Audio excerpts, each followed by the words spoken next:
and his name is one of the names on Seinfeld. That's the hilarious thing. It's one of the characters on Seinfeld. That's his fucking name. Let me tell you something. When he used to come to the set of The Longest Yard. You remember him? Yeah, I remember. It's out of his mind. I saw him afterward. I went somewhere. He didn't get me that job. He didn't get me the job. No, here's the funny thing. I went somewhere, and somebody I knew got up from a table and came over and said hello to me. I gave him a hug. Right. And where he went back to sit, that dude was there. So immediately, he came over and said hello. And he used to stick out like a sore thumb. Yeah. He was I met him in church years ago. I didn't know. This is where I fucking met him, in church. And you know, I had my suspicion about him.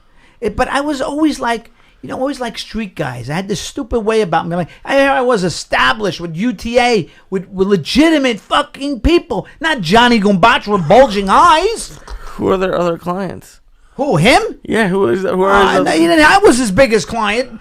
And he would drop my name, but you look bad. If you go, Nick is with him, that doesn't look good for Nick. Nick's got to be with somebody that, when I had Marty, I had good people. I walk in the room with WB, I got a deal. CBS, I got a deal. Can't bring this lunatic into a fucking meeting with CBS.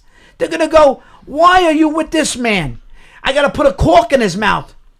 Because he just would sound like a buffoon. He dressed like a... I'd yell at him. He'd go, you always try to hurt my feelings. I Robert, shut the fuck up.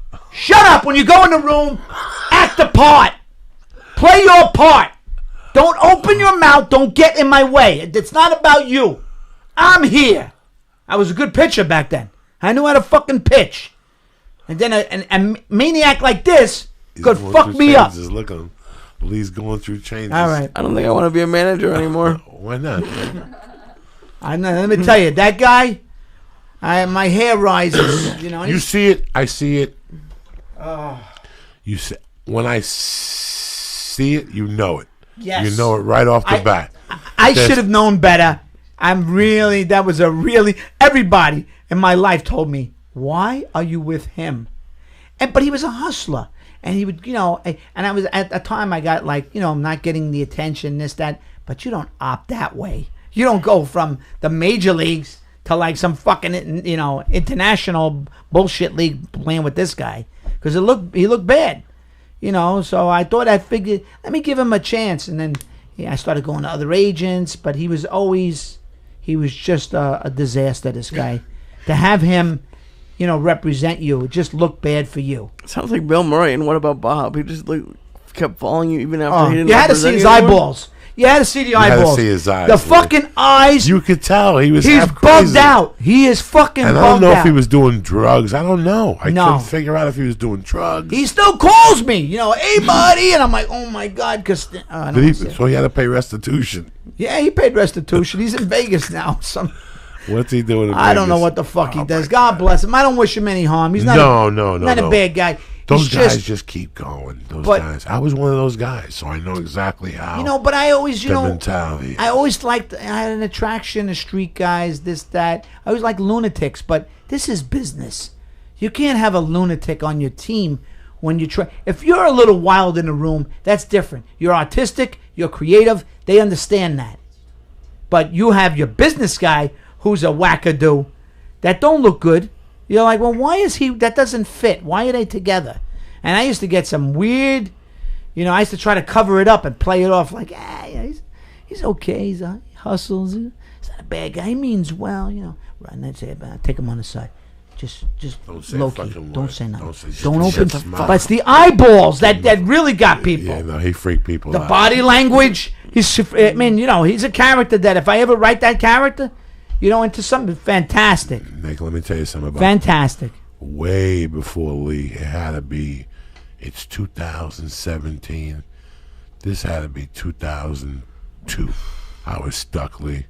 I didn't know what the fuck to do. And I met this dude. This dude hit me up on the Hotmail. He's a record producer. He's worked with all these people. But he wants to switch into comedy. Comedy's making a comeback, brother. Mm-hmm. Let's do this comedy thing, man. I want to tape your first CD type special. I got contacts at HBO. And I was like, okay. I met him a few times. Never asked me for money or nothing. This went on for about 6 months. I'm looking at this guy one day, bro. He had no fucking teeth.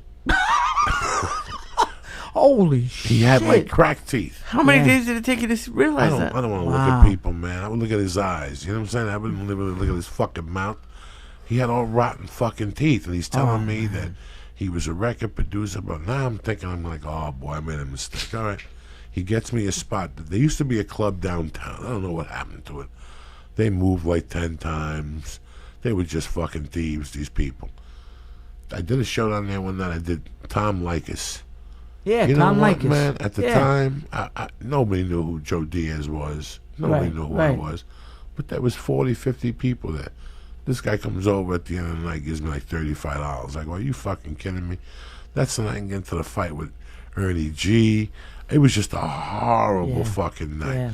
But in the meantime, this guy was supposed to tape both shows. He had people there. He had brothers there. Look at dog. I'm going out of pocket for you, man. You're gonna be the first artist on my label.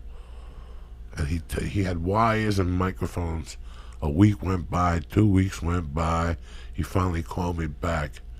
He goes, "Can I buy you lunch tomorrow?" So the next day he tells me, "Man, I don't know how to tell you this. Something happened in that bar. The temperature just zapped the recording." Mm-hmm. What happened? The record. I don't know what the fuck happened. They didn't tape it. They didn't even tape it. They were not. They weren't taping it visually. They were taping it audially. You know, like for a CD type thing. No. Yeah, but there was.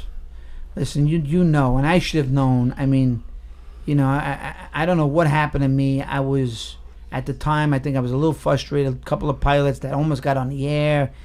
And my agent had big clients too. He had big TV guys, Drew Carey, but he was great. We had a great, and I don't know. I just was like, all right, I'll give this guy a shot. But you know, you let someone like that in your life, you know, you don't let people like that. You don't let people in like that. This is business. They could screw you up, because you know who you're with is a reflection on you. So you know, you walk in the room with this guy. Johnny Gombach from, you know, he thinks he's Johnny Gombach, but he's really like a character of himself. It was just bad. You know, I was telling Lee before you came, we're talking about managers and agents.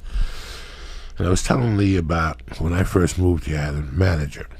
And he was the only guy that he sat me down and then he goes, "Listen, your comedy career is not going to blow up."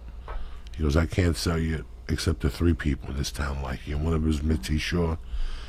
Because I think you should start going in for this character roles. Nick, this guy would send me in auditions those days. I couldn't handle them. I'd fall apart in the seams. Men in Black. I went in for a bunch of big movies. Rhoda Crest. It's hard. In the early days, Sure, I'd go in there and see actors. I'd shit my pants. Yeah.